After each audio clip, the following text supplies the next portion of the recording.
एक IAS officer का बेटा, एक जज की बेटी और एक डॉक्टर का बच्चा आज भी रिजर्वेशन ले सकते हैं। और दूसरी तरफ एक गरीब जनरल कैटेगरी का लड़का जिसके घर में कमाने वाला सिर्फ एक आदमी है, जिसको एक्चुअली में पढ़ के कहीं पर पहुंचने की जरूरत है, उसके लिए कोई कॉलम ही नहीं है। ये वीडियो किसी भी कास्ट के अगेंस्ट बिल्कुल भी नहीं है। ये वीडियो सिर्फ एक सिस्टम के अगेंस्ट है जो पिछले 75 साल से चले जा रहा है बिना किसी भी टेस्टिंग के।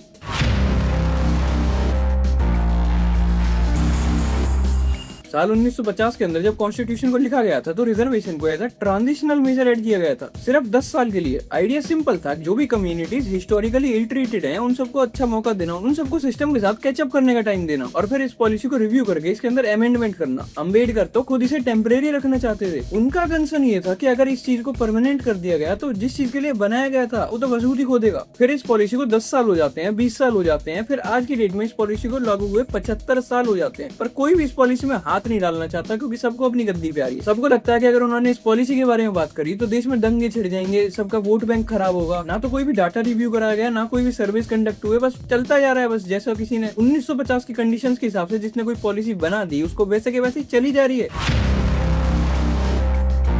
अब बात करते हैं उस चीज के बारे में जिस चीज को लोग डिस्कस ही नहीं कर रहे, क्रीमी लेयर। रूल्स ये कहते हैं कि अगर किसी ओबीसी की एनुअली फैमिली इनकम 8 लाख से ऊपर है तो उसे रिजर्वेशन नहीं मिलेगा। ये बात ठीक है और इंटेंट कहीं ना कहीं सही लगता है, लेकिन इशू ये है कि ये वाला कॉन्सेप्ट सिर्फ अप्लाई ओबीसी के लिए किया गया है। मतलब क्रीमी लेयर का SC ST के अंदर कोई कॉन्सेप्ट ही नहीं है। चाहे आप कोई IAS के बेटे हो या फिर किसी गरीब SC ST कास्ट से बिलोंग करते हो, सबको रिजर्वेशन मिल रहा है। और इस चीज का रिजल्ट क्या हुआ? एक ही कैटेगरी के लोग, जो लोग इस चीज का बार बार फायदा उठाए जा रहे हैं। सबको पता है मैं किस कम्युनिटी की तरफ पॉइंट कर रहा हूँ, और जो लोग जेन्युइनली पीछे हैं उनको कभी फायदा मिलता ही नहीं है। बिना क्रीमी लेयर के कॉन्सेप्ट के जनरल के लिए तो बुरी बात है ही है। ये SC ST के बैकवर्ड लोग जिन्हें एक्चुअल में इस चीज की जरूरत है उनके लिए तो बहुत ही ज्यादा खराब है, क्योंकि जिन लोगों को इस चीज की जरूरत नहीं है, जिनकी 2-2 3-3 जनरेशन गवर्नमेंट जॉब के अंदर है, वो लोग रिजर्वेशन का फायदा उठा के सीट खाएंगे उन SC ST कम्युनिटी वालों की जिनको एक्चुअली में इस चीज की जरूरत है। मतलब क्रीमी लेयर का कॉन्सेप्ट एग्जिस्ट ही नहीं करता। और ये मेरी आर्ग्यूमेंट रिजर्वेशन के अगेंस्ट नहीं है, ये मेरी आर्ग्यूमेंट इम्प्लीमेंटेशन के अगेंस्ट है। साल 2019 के अंदर गवर्नमेंट ने रिजर्वेशन EWS के लिए ऐड कर दिया, जो कि जनरल कैटेगरी के वीकर सेक्शन के लिए था। और पहली बार किसी गवर्नमेंट ने कंडीशन को देखते हुए रूल्स बनाए, ना कि किसी कास्ट सर्टिफिकेट को देखते हुए। और इस चीज की ग्राउंड रियलिटी क्या है? कई इंस्टीट्यूट्स में EWS की सीटें खाली रह जाती हैं। क्यों? क्योंकि इस चीज की अवेयरनेस इतनी कम है कि जो लोग एक्चुअली में इस चीज के लिए एलिजिबल है उनको पता ही नहीं होता। मतलब इसका प्रोसेस इतना ज्यादा कॉम्प्लेक्स बनाया हुआ है कि जो लोग एक्चुअली में इस चीज के लिए एलिजिबल है उनको कभी इस चीज के बारे में पता ही नहीं लगेगा। इसका डॉक्यूमेंटेशन प्रोसेस भी काफी ज्यादा कॉम्प्लिकेटेड है। इनकम सर्टिफिकेट और आपके एसेट्स की डिक्लेरेशन और भी 10-50 तरह की चीजें मांगते हैं। और जो लोग जनरली पुअर होते हैं, जिनको इस चीज की एक्चुअल में नीड होती है, उनको या तो इतनी अवेयरनेस नहीं होती या फिर उनके पास ये सारे सर्टिफिकेट्स ही नहीं होते। तो आइडिया तो ये ठीक था, पर एग्जीक्यूशन ही फेल हो गया। इंडिया का तो कॉन्सेप्ट ही है, जिसके लिए भी पॉलिसी बनाई जाती है उसको फायदा कभी उस तक पहुंचता ही नहीं है। सबसे पहले वो लोग पीछे छूट जाते हैं जिनके लिए पॉलिसी बनाई गई है।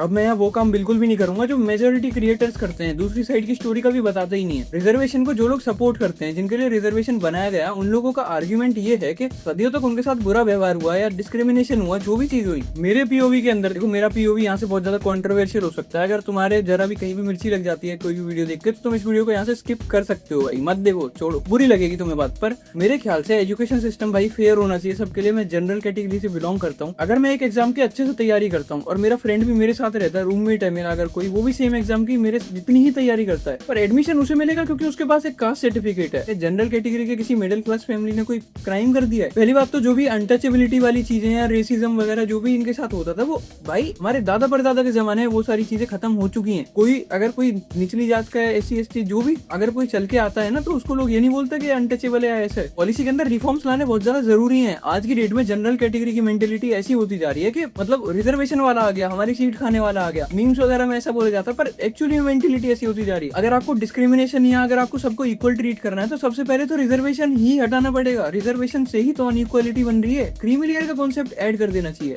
इस चीज का फायदा एक जनरल कैटेगरी के हिंदू को भी, एक OBC के हिंदू को भी और एक SC ST कैटेगरी वाले हिंदू को भी, और यहाँ तक कि एक मुस्लिम को भी मिलेगा जो कि इग्नोर्ड है इस सिस्टम के अंदर। इसलिए क्रीमी लेयर का कॉन्सेप्ट जरूरी है, ना कि कोई कास्ट सर्टिफिकेट के बेसिस पे रिजर्वेशन दे देना। क्योंकि रिजर्वेशन कभी भी किसी को कामयाब बनाना या किसी को मतलब समाज के इक्वल करने का तरीका नहीं हो सकता, रिजर्वेशन सिर्फ लोगों के अंदर हरामखोरी बढ़ सकता है। अच्छा, तो आप ये कहना चाह रहे हो क्योंकि आप एक लोअर कास्ट से बिलोंग करते हो इसलिए आपने कम पढ़ाई करी और इसलिए आप कम मार्क्स पे एडमिशन लेके, कम मार्क्स पे अपना यूजी करके, कम मार्क्स पे अपना पीजी करके मेरा इलाज करना चाहते हो कम नॉलेज के साथ। फिर लोग बोलते हैं कि फ्लाईओवर टेढ़ा कैसे बन गया, फिर लोग बोलते हैं कि रोड कैसे टूट गई, हॉस्पिटल। ये वही लोग हैं जिनके सरकारी अस्पतालों में जिनके पेशेंट मर जाते हैं ना, कि फिर ये धरना और मीडिया वालों को फोन करते घूमते हैं कि हमारा पेशेंट मर गया, डॉक्टर की गलती है, डॉक्टर ने टाइम से नहीं देखा, ऐसा कर दिया वैसा कर दिया। उसे तो तुमने हमारी रिजर्वेशन में घुसा रखा है, उसे नॉलेज है ही नहीं। तुम्हारी उसके साथ सिंपैथी थी क्योंकि इस डायनेस्टीज में उसके कभी उसके साथ अत्याचार हो गया होगा तो जिसका कोई प्रूफ नहीं है, इसलिए आपने कम मार्क्स में उसे हॉस्पिटलों में घुसा दिया। और फिर जब वो कम नॉलेज के बेसिस पे इलाज कर रहा है तो आप फिर दिक्कत हो रही है आपको। हर किसी के बच्चे का फ्यूचर मतलब किसी कास्ट सर्टिफिकेट के बेसिस पे डिसाइड नहीं होना चाहिए, उसकी मेहनत के ऊपर डिसाइड होना चाहिए। और यूपी के अंदर तो एक्चुअली में ऐसा देखा गया है, यूजी के अंदर तो रिजर्वेशन दिया ही दिया। जब कुछ स्टूडेंट्स पीजी के अंदर गए, 3 साल का पीजी का कोर्स होता है, उनसे डिग्री निकली नहीं 10-15 साल तक। तो यूपी गवर्नमेंट ने क्या किया, एक fair Indian system, fair education system क्या करता, पहली बात तो आपने नेगेटिव कट ऑफ में बच्चों को पीजी में घुसा दिया है। पीजी का मतलब पोस्ट ग्रेजुएशन ऑफ मेडिकल, जो कि 3 साल का कोर्स होता है, और जब उनसे वो कोर्स निकला नहीं है तो इसमें टैक्स पेयर का पैसा लॉस हो रहा है। तो यूपी गवर्नमेंट ने क्या किया, यूपी गवर्नमेंट ने उनको डिग्रीज प्रोवाइड कर दी। मतलब वो लोग सच में किसी का इलाज कर रहे हैं हॉस्पिटलों में, जो लोग नेगेटिव कट ऑफ में पीजी में घुस गए और फिर उन्हें ऐसी डिग्री दे दी गई। फिर आप कैसे एक्सपेक्ट कर सकते हो इस कंट्री में कि अच्छा इलाज हो जाए। फिर जब लोग फॉरेन में अपना इलाज करवाने के लिए जाते हैं तो लोगों को दिक्कत हो जाती है, फॉरेन में डेवलपमेंट ज्यादा हो जाती है तो लोगों को मिर्ची लग जाती है। भाई होगी ही ना, वहाँ रिजर्वेशन से लोग नहीं घुसे हुए, वहाँ वेल क्वालिफाइड लोग घुसे हुए हैं। चलो ये तो मेरा पीओवी था भाई, किसी को भी कोई भी हेट नहीं है मेरी वीडियो के थ्रू, किसी को,